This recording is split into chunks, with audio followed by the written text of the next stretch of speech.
En noviembre de 1998, un cohete Proton ruso parte en dirección al espacio con un módulo especial de fabricación rusa. 2 semanas después, el transbordador Endeavour despega con un módulo estadounidense. El 6 de diciembre de 1998, el transbordador alcanza la pieza rusa en el espacio y conecta los 2 módulos. La Estación Espacial Internacional se convierte en realidad. En los próximos años, la estación espacial seguirá creciendo hasta superar las 450 toneladas de peso. Se trata de la colaboración más destacada en tiempos de paz de toda la historia. 16 países, entre los cuales figuran Japón, Rusia, Brasil, Canadá y Estados Unidos, se han unido para conseguir un mismo objetivo: construir la primera estación espacial internacional y garantizar así la presencia permanente del ser humano en el espacio. Todos los países contribuyen con tecnología y recursos, pero la mayor parte de la maquinaria proviene de Estados Unidos y Rusia, aliados aquí, pero históricamente enfrentados. El presidente Ronald Reagan anunciaba en 1984 el nacimiento de la Estación Espacial Internacional, o ISS. Esta noche daré órdenes a la NASA para que desarrolle una estación espacial para una tripulación permanente en el plazo de una década. Diversos contratiempos, los recortes presupuestarios y los cambios en el diseño impidieron cumplir ese plazo. Sin embargo, la estación espacial actual, de nuevo diseño y más reducida, mantiene el objetivo inicial: la investigación.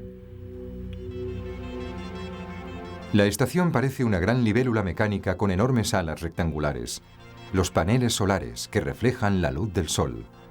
Vuela a 400 kilómetros de altura y viaja a unos 28.000 kilómetros por hora.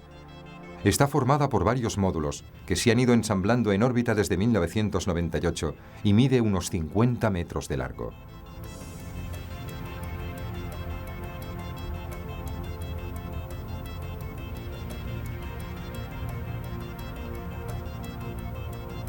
La tragedia del transbordador Columbia, que se desintegró al reentrar en la atmósfera con 7 astronautas a bordo a principios de febrero de 2003, motivó un cambio de planes. Estaba previsto que para el año 2006 tuviera 6 laboratorios y un módulo habitable con mini compartimentos individuales. Según los expertos, estos planes podrían retrasarse un mínimo de 2 años.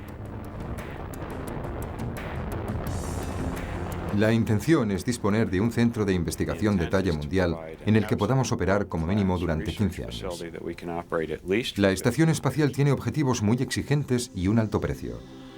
El coste previsto de 40.000 millones de euros ha provocado que los detractores de la estación se cuestionen sus ventajas. Pero el dinero no ha sido el único problema al que se ha enfrentado el programa de la estación espacial. 2 incidentes casi mortales a bordo de la estación espacial rusa Mir durante las fases preliminares de la cooperación amenazaron su continuidad. Llegó demasiado deprisa. Cuando empezó a frenar era demasiado tarde y empezó a gritar de nuevo: «Id a la Soyuz, tenemos que evacuar», y entonces chocó.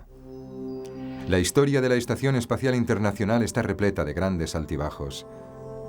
Los recortes presupuestarios, un nuevo presidente y la tragedia podrían haber llevado la estación al fracaso en lugar de al espacio.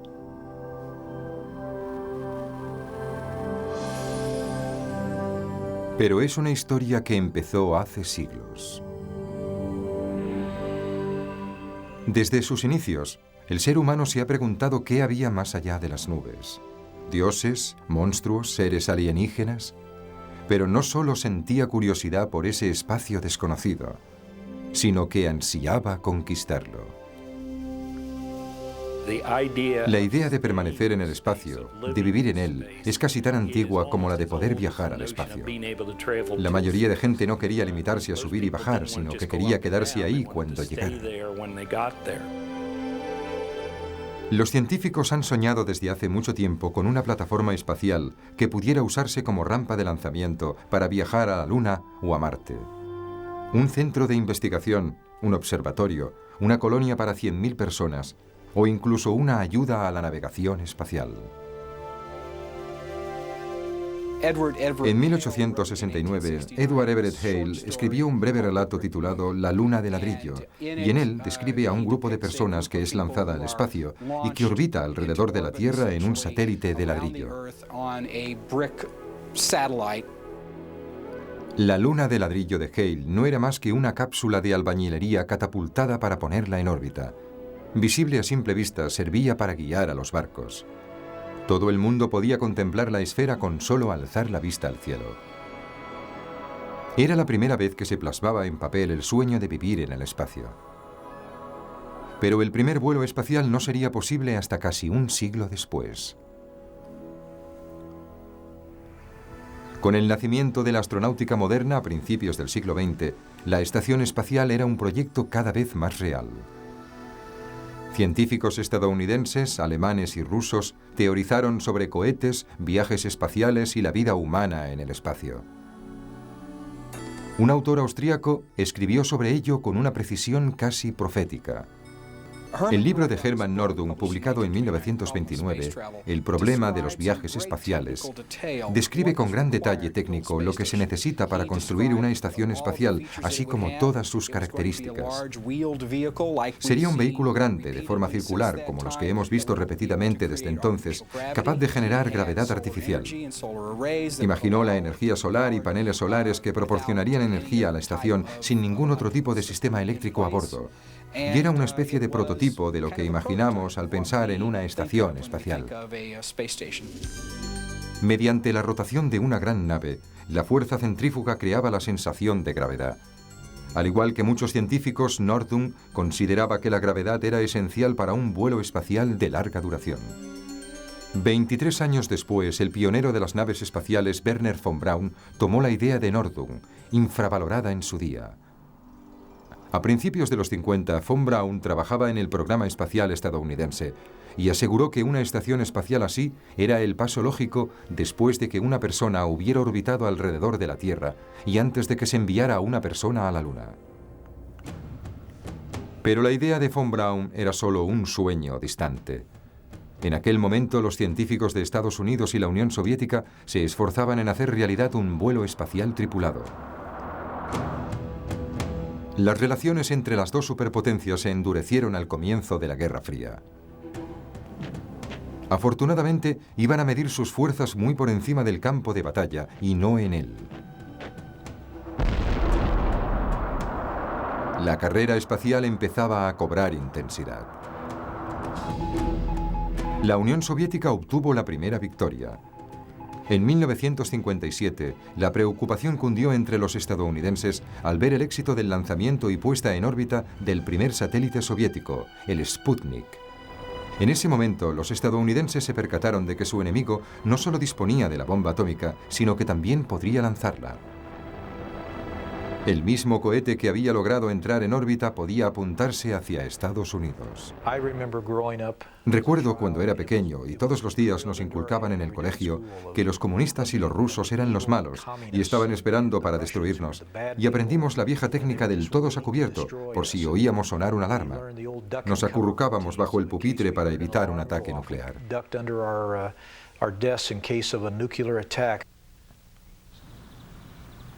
En domingo, en días festivos y en vacaciones, tenemos que estar preparados en cualquier momento para buscar refugio si explota la bomba atómica.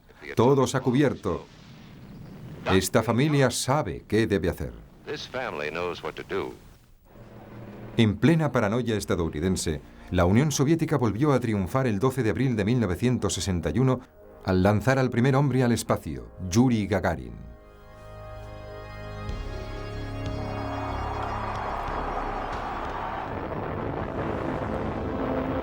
A pesar del éxito de algunos lanzamientos estadounidenses, unos cuantos fracasos desalentaron aún más si cabe a la sociedad norteamericana.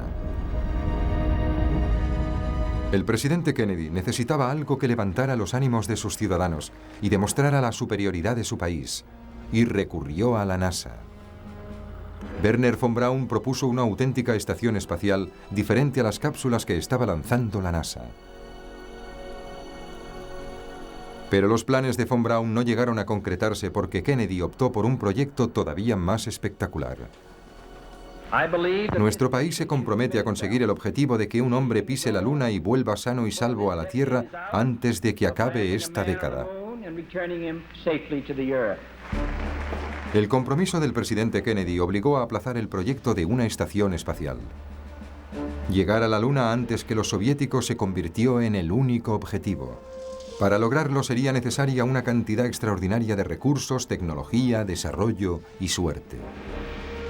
A pesar de que el programa espacial soviético lograba mayores éxitos que el norteamericano, Estados Unidos consiguió el primer premio en 1969 al mandar a un hombre a la Luna por primera vez. Se había logrado el objetivo de Kennedy.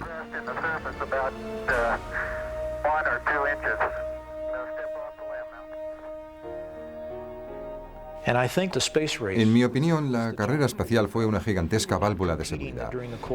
Durante la Guerra Fría no competíamos tanto por el territorio, sino más bien por la mente de las personas. Rusia concedió la Luna a Estados Unidos y concentró sus esfuerzos en hacer realidad el sueño de la primera estación espacial. El desafío era colosal. La plataforma espacial no se conseguiría sin su parte de tragedia.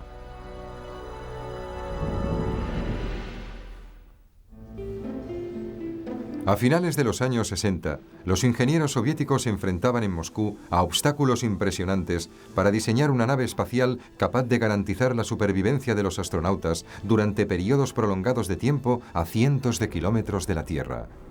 La nave, que daba una vuelta a la Tierra cada 90 minutos, tenía que soportar fluctuaciones extremas de 500 grados de temperatura. Tenía que ser independiente y precisaba equipos de soporte vital, suministro de energía, eliminación de residuos y purificación de oxígeno más sofisticados que cualquier nave anterior. Mientras los ingenieros trabajaban para superar los obstáculos técnicos, los físicos se cuestionaban cómo afectaría al cuerpo humano un viaje espacial prolongado. ¿Sufrirían los cosmonautas problemas digestivos, atrofia muscular o incluso efectos psicológicos? La Unión Soviética quería poder contestar todas estas preguntas.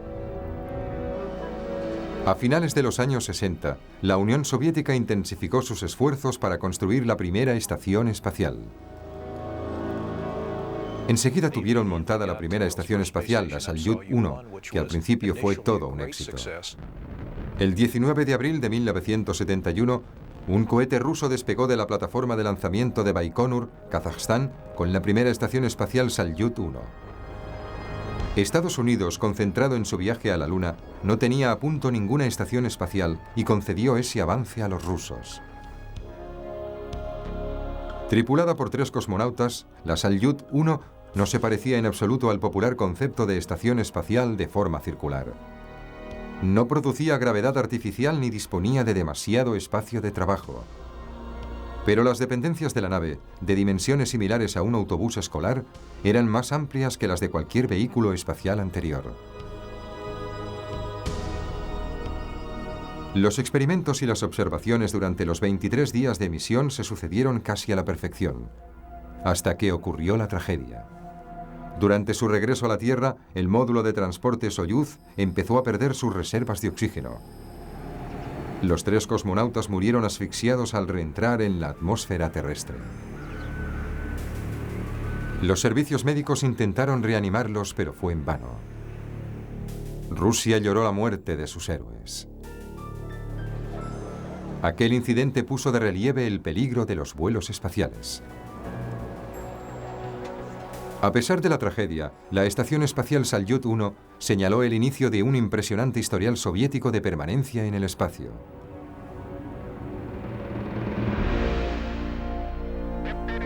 Pero los estadounidenses les pisaban los talones.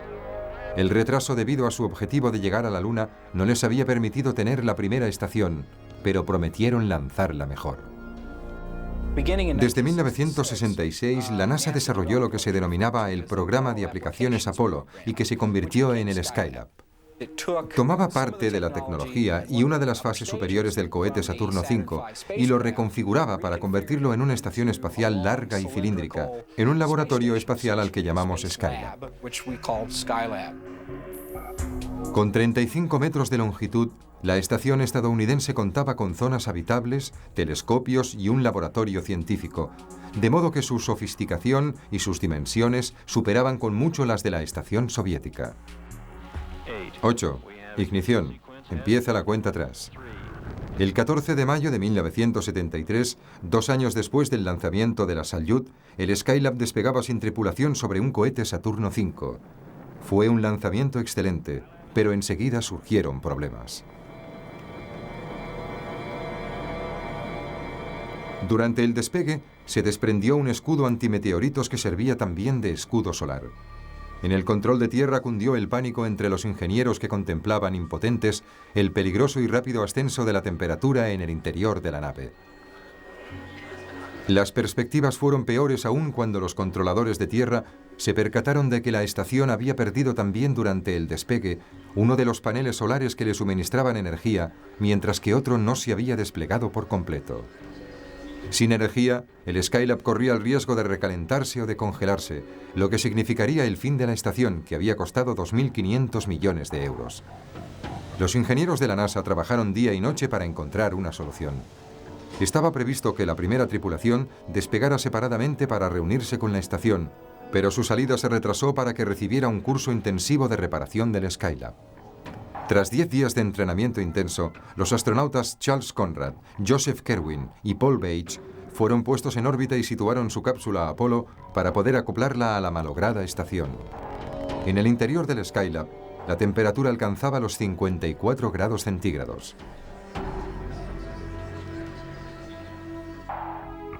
Después de una serie de peligrosos paseos espaciales, lograron desplegar el panel solar atascado, y un escudo solar situado sobre el exterior de la estación redujo la temperatura interior a un nivel tolerable para la vida humana. Esa rápida reacción salvó la estación. Triunfante, la primera tripulación del Skylab se instaló en su nuevo hogar. Los astronautas pudieron entonces hacer todas esas cosas divertidas con las que el resto de los mortales solo podía soñar. Además de servir de diversión cósmica, el entorno casi falto de gravedad del Skylab permitía estudiar materiales en circunstancias únicas. No somos conscientes del modo en que la gravedad afecta a muchos aspectos de nuestra vida. Existen ciertos medicamentos imposibles de producir aquí abajo, en la Tierra, pero en el espacio se pueden cristalizar estos fármacos y obtener cristales muchísimo más fuertes y mucho más perfectos, y permite hacer algunas cosas que son imposibles aquí abajo. Durante las 3 misiones a bordo del Skylab, los astronautas realizaron incontables experimentos sobre los efectos de la falta de gravedad en el cuerpo humano. Los científicos sabían desde hacía años que el bajo impacto del espacio provocaba la atrofia muscular. Los estadounidenses utilizaban diversos ejercicios rutinarios y equipos para contrarrestar esos efectos musculares. Los rusos también habían desarrollado equipos para hacer ejercicio durante los periodos prolongados de falta de gravedad a bordo de una estación espacial. Los ingenieros crearon asimismo un extraordinario entorno semicerrado, muy desarrollado, a bordo del Skylab. Debido a los factores restrictivos de una estación espacial, los recursos finitos como el aire y el agua son valiosos y preferentemente reciclables. El control ambiental del Skylab incluía un sistema de filtrado y de eliminación de olores que limpiaba el oxígeno a fin de eliminar el dióxido de carbono. El aire de la cabina circulaba sobre capas de zeolita, un grupo de silicatos naturales que servían de cedazos moleculares y atrapaban las moléculas de dióxido de carbono. El sistema semicerrado incluía además un sofisticado proceso de gestión de residuos. Todavía ahora, después de tantos años, la pregunta que más se hace a los astronautas es cómo van al baño en el espacio. El mejor modo de resumirlo es citando al astronauta del Apolo 9, Rusty Schweiger, que se limitó a comentar que no hay ninguna forma elegante de hacerlo. A falta de gravedad, la estación utilizaba un sistema de succión. El retrete último modelo del Skylab se completaba con un cinturón y correas para los pies. Nadie quería arriesgarse a salir disparado en un momento tan crucial.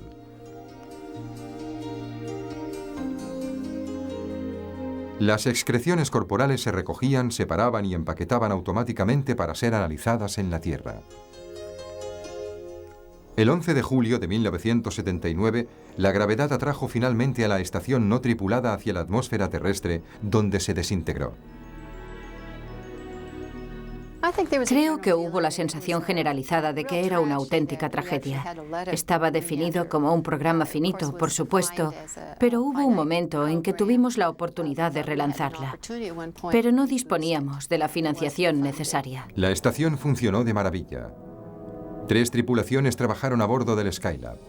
La última regresó el 8 de febrero de 1974, tras establecer un récord mundial de permanencia en el espacio de 84 días. La última tripulación del Skylab batió temporalmente el récord ruso de permanencia en el espacio, pero no sería por mucho tiempo. Mientras Estados Unidos trabajaba en un transbordador espacial reutilizable, Rusia intensificaba su programa de estaciones espaciales. La estación más grande e impresionante estaba cerca. En un principio, el transbordador espacial debía servir para transportar vehículos entre la Tierra y una estación espacial que se construiría más adelante. A principios de los años 70 se produjo el nacimiento de la estación espacial. Tanto Rusia como Estados Unidos lanzaron estaciones, pero el compromiso con sus respectivos programas no era el mismo. El Skylab fue un proyecto de corta duración que fue abandonado por falta de financiación tras solo 3 misiones. Los soviéticos, en cambio, lanzaron 6 estaciones Salyut más a lo largo de los años 70. Tenían intención de permanecer en el espacio. A pesar de que empezamos con cierto espíritu de competición con los rusos, no duró mucho, mientras que ellos siguieron adelante. Y siguieron aprendiendo sistemáticamente en qué consistía una estación espacial, cómo construirla y cómo mantenerla en el espacio. En la década de los 70, la Unión Soviética intensificó su programa de estaciones espaciales que mejoraba sin cesar, mientras Estados Unidos planeaba construir una estación más impresionante aún que el Skylab. Pero antes, la NASA dio un paso intermedio, el transbordador espacial.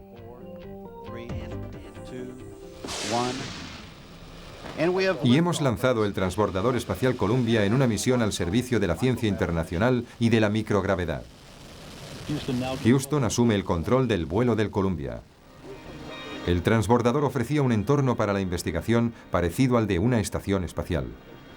A bordo de él, los astronautas realizaron experimentos con plantas, animales, insectos e incluso con fuego. Pero a pesar de los excepcionales resultados de las investigaciones, el transbordador tenía sus desventajas.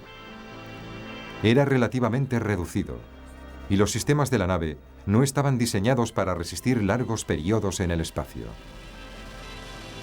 El transbordador es un vehículo maravilloso, pero solo podía permanecer en órbita 2 semanas. Es una especie de excursión ampliada, nada que ver con una estación espacial. El transbordador debía cubrir las mismas necesidades básicas que una estación espacial, pero al ser menos espacioso, solo podía transportar alimentos, agua y pilas de combustible para sobrevivir unas 2 semanas. Pero la NASA convirtió el transbordador en un vehículo multiuso con gran éxito, aunque anhelaba otro proyecto.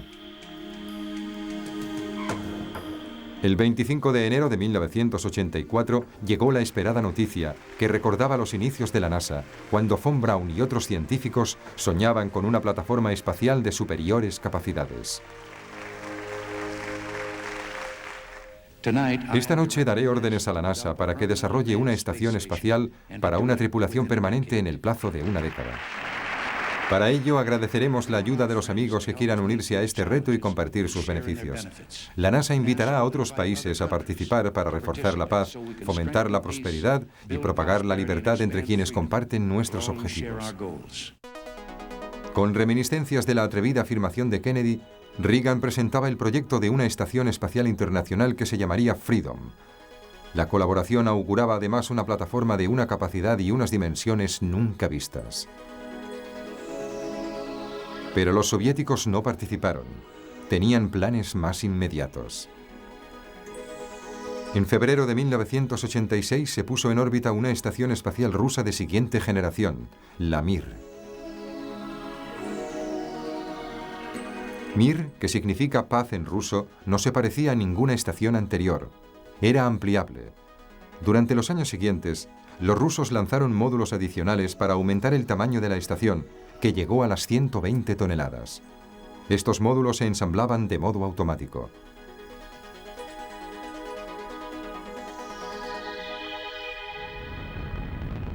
Los rusos se desplazaban entre la Tierra y la estación en las mismas cápsulas Soyuz de probada resistencia que habían estado utilizando durante los últimos 15 años. Una vez acopladas, las Soyuz servían además de vehículo de emergencia. Los suministros llegaban por separado en módulos de abastecimiento Progress, no tripulados. A bordo de la Mir se llevó a cabo una cantidad enorme de estudios científicos. Esta nave sirvió a los rusos de ejemplo perfecto de lo que debería ser una estación orbital. Era una plataforma muy estable que orbitaba alrededor de la Tierra.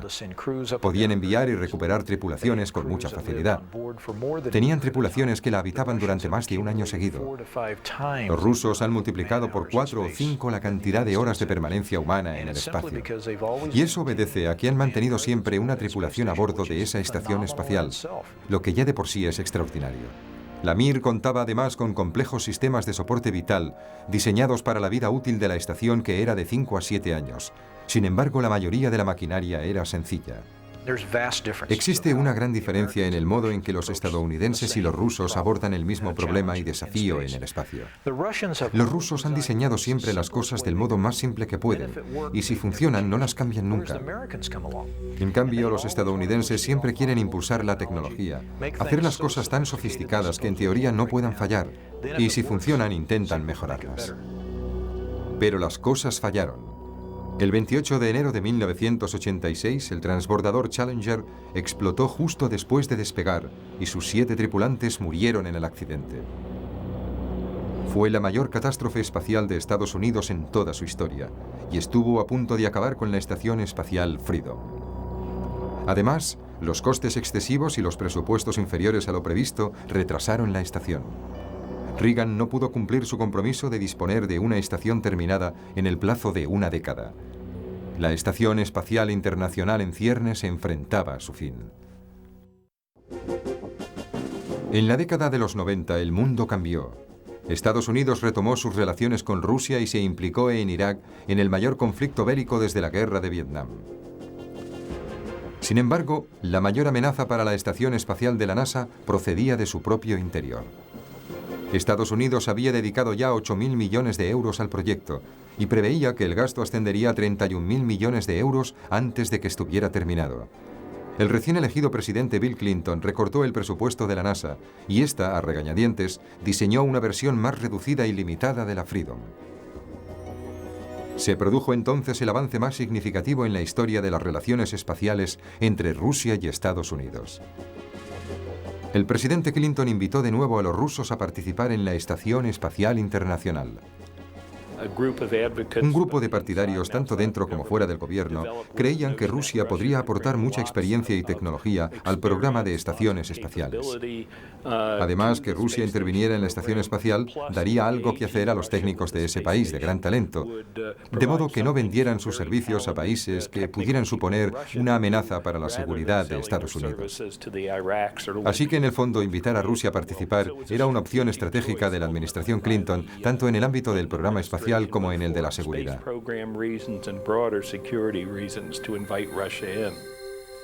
Y Rusia aceptó encantada la oferta y los 400 millones de euros que Estados Unidos prometió pagar a cambio de la experiencia que solo los rusos podían aportar.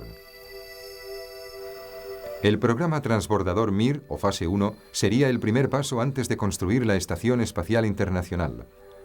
Incluía acoplar el transbordador a la Mir y enviar a varios astronautas estadounidenses a vivir a bordo de la estación.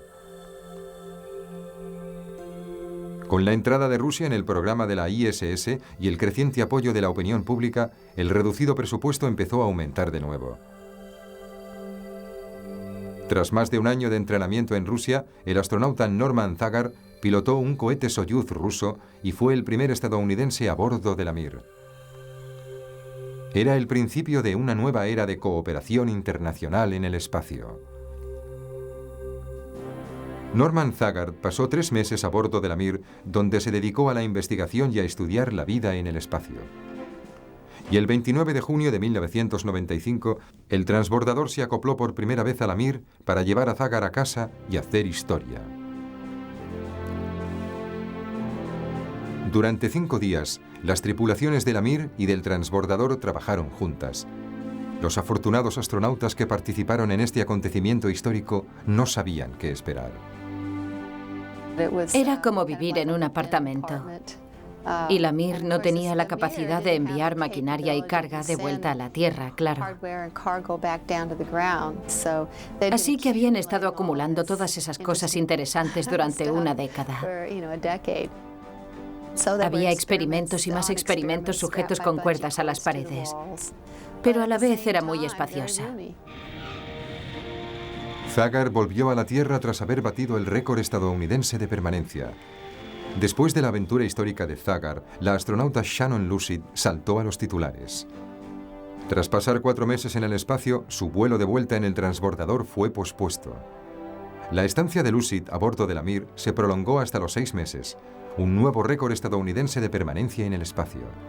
Lucid, que se lo tomó con calma, solo deseaba llegar a casa a tiempo de celebrar la Navidad. Su deseo se cumplió.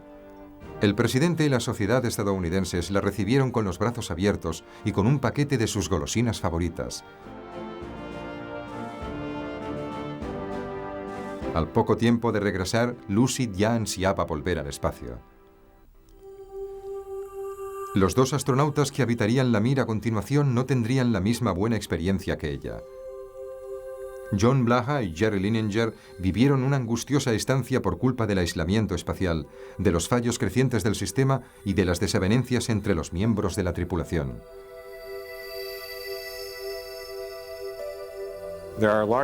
Existen grandes diferencias culturales entre nuestro país y el suyo, y las tripulaciones se entrenaban y vivían juntas todo lo que podían en tierra. Pero los 40 años de educación de un individuo no se eliminan en un par de meses trabajando juntos.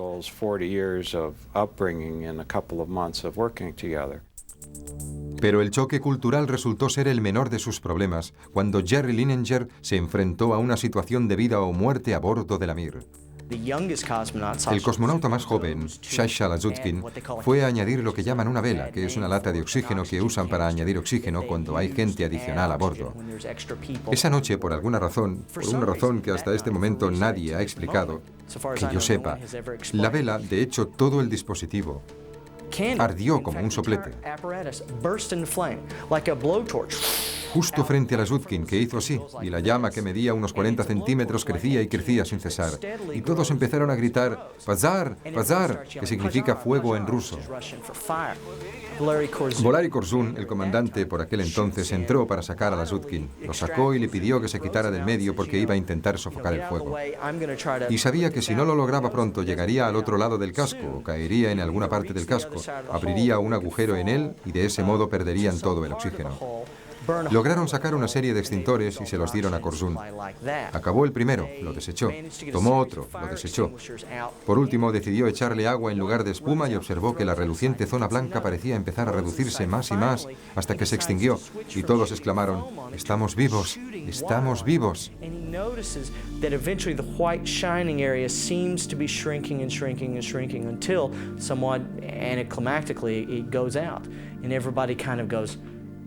We're still alive, we're still alive. La Mir, que ya llevaba en órbita más de lo previsto, empezó a ganarse mala fama. Corrían rumores sobre otros problemas del sistema, como el mal funcionamiento de los ordenadores y las fugas de anticongelante que rezumaban en la cabina. Jerry Linenger volvió a la Tierra tras 132 días y pidió a la NASA que revisara la conveniencia del programa Fase 1. Pero la NASA, que confiaba en el programa y en la integridad de la Mir, envió al 4º astronauta, Mike Fall. Fall disfrutó trabajando con sus 2 compañeros cosmonautas, Vasily Ziviliev y Alexander Lazutkin.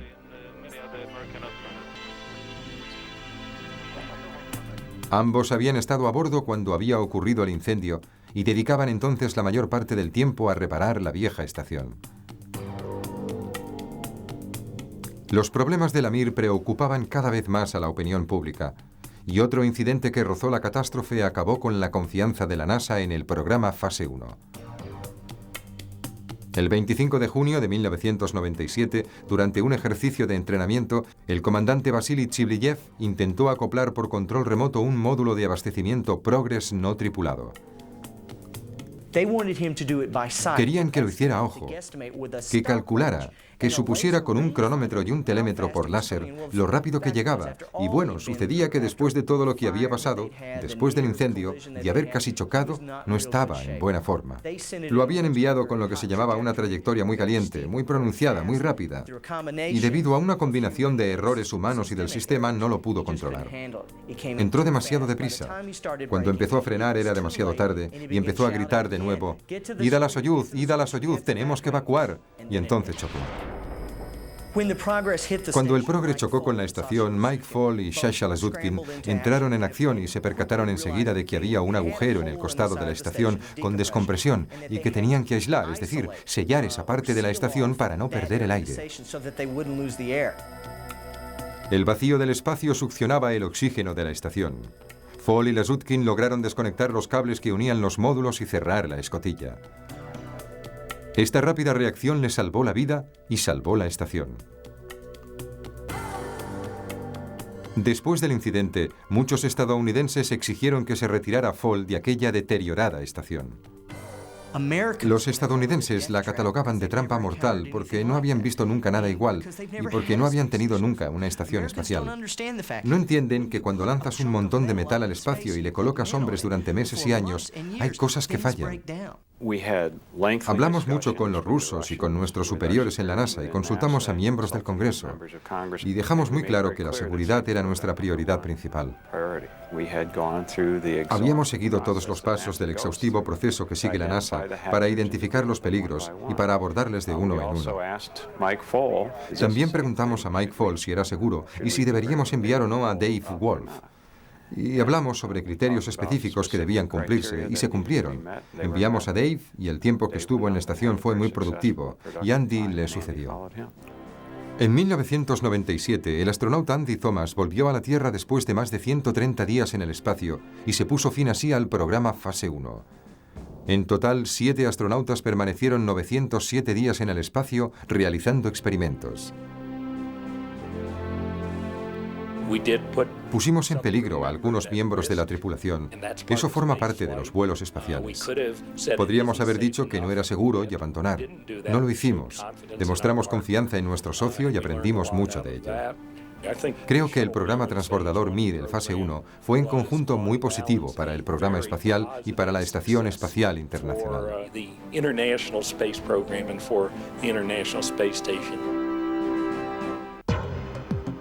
Durante el programa Fase 1, 7 astronautas estadounidenses habitaron la estación Mir. A pesar de los problemas técnicos, del incendio y del choque, el programa fue considerado un éxito. Estados Unidos obtuvo una experiencia valiosísima. No solo vivir en el espacio, sino también aprender a abordar problemas imprevistos que surgirían de modo inevitable en la Estación Espacial Internacional. Al final de la fase 1, la estación Mir había rebasado en 6 años sus expectativas de vida útil. La NASA pidió a Rusia que acabara con la Mir y que concentrara sus recursos cada vez más reducidos en la Estación Espacial Internacional. Pero Rusia era reacia a renunciar al último símbolo de un programa espacial que había sido glorioso en su día. Una de las características más destacadas de los rusos es que nunca abandonan. Tienen una enorme valentía personal. A finales de los 90, los recortes presupuestarios amenazaban seriamente la Mir. Durante años, la estación había recibido invitados extranjeros para conseguir fondos para las operaciones. Un periodista japonés pagó 12 millones de euros por pasar 9 días en ella. Los cosmonautas empezaron incluso a participar en anuncios de publicidad rodados en la estación.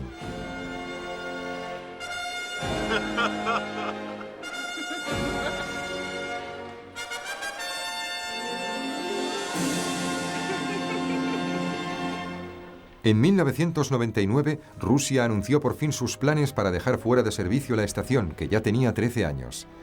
La Mir tendría el mismo final que el Skylab. Se desintegraría al reentrar en la atmósfera terrestre. El programa era un éxito, pero el futuro espacial de Rusia se centraría en la Estación Espacial Internacional.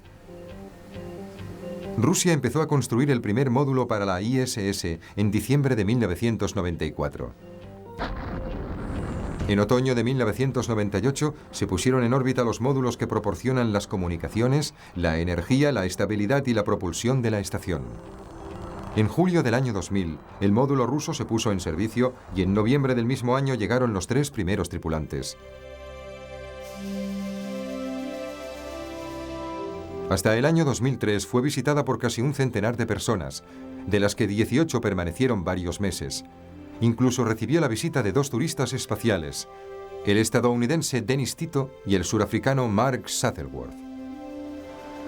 El aspecto de la estación recuerda el diseño modular de la Mir, con algunas mejoras.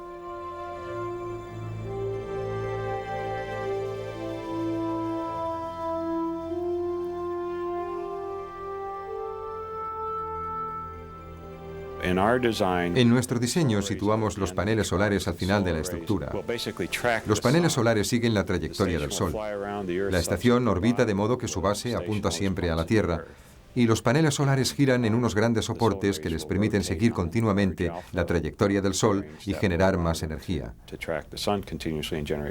Desde el punto de vista de la tripulación, el interior de la estación espacial tiene mucho más volumen, zonas espaciosas, una buena preparación de alimentos y buenas instalaciones para dormir. Los factores humanos son muy buenos en general. La estación internacional llegará a ser 4 veces más grande que la Mir y mucho más espaciosa. Pero eso no basta en el aislamiento del espacio. El entrenamiento y la paciencia seguirán siendo imprescindibles. La primera vez que subes a bordo de una estación espacial, te enfrentas a una perspectiva desalentadora. Pasar en ella 4 o 5 meses, como yo. Tienes que adaptar mucho tu estilo de vida para aceptar el entorno donde estás, para aceptar la reclusión, y eso cuesta mucho. Tienes que montarte un lugar donde estás viviendo, colocar algunos efectos personales y crear una pequeña zona habitable para ti. Y pasado un tiempo, aprendes a satisfacer tus necesidades personales con los recursos limitados que te rodean. Necesidades de diversión y otras, además de estímulo intelectual. Una vez lo consigues, el tiempo que pasas en la estación es muy gratificante y satisfactorio. La Estación Espacial Internacional promete avances en los ámbitos de la medicina, la química, la agricultura y la astronomía. Nuestro programa espacial ha sido uno de los principales generadores de nueva tecnología en este país. Se calcula que más de 80.000 productos de nuestra vida diaria deben su existencia de algún modo al programa espacial. Puede que la estación permita incluso al ser humano conocer más cosas sobre sí mismo. Jamás se me ocurriría decir que no tendremos sorpresas considerables antes de terminar. Eso forma parte del trabajo. Estamos haciendo algo que nadie ha hecho nunca. En algún momento de nuestro futuro volveremos a la Luna. Iremos a Marte. Empecemos ahora a sentar las bases tecnológicas para ello. Porque pasarán 2 cosas. Tendremos nuevos conocimientos y tendremos nueva tecnología. Y siempre que dedicas tanto esfuerzo a lograr un objetivo, obtienes cosas positivas. En 1869, Edward Everett Hale predijo que la primera estación espacial serviría de ayuda a la navegación. Al final, la estación espacial podría convertirse en la luna de ladrillo de la que hablaba el escritor. Dado su tamaño, posee también una cantidad enorme de superficie reflectora, de modo que cuando pasa por la noche tras el ocaso o por la mañana antes del alba, podemos ver ese inmenso faro en el cielo por encima de nuestras cabezas, y como terrícolas, no como estadounidenses, como rusos ni como japoneses, sino como terrícolas, podemos contemplarlo con orgullo y afirmar que es nuestro.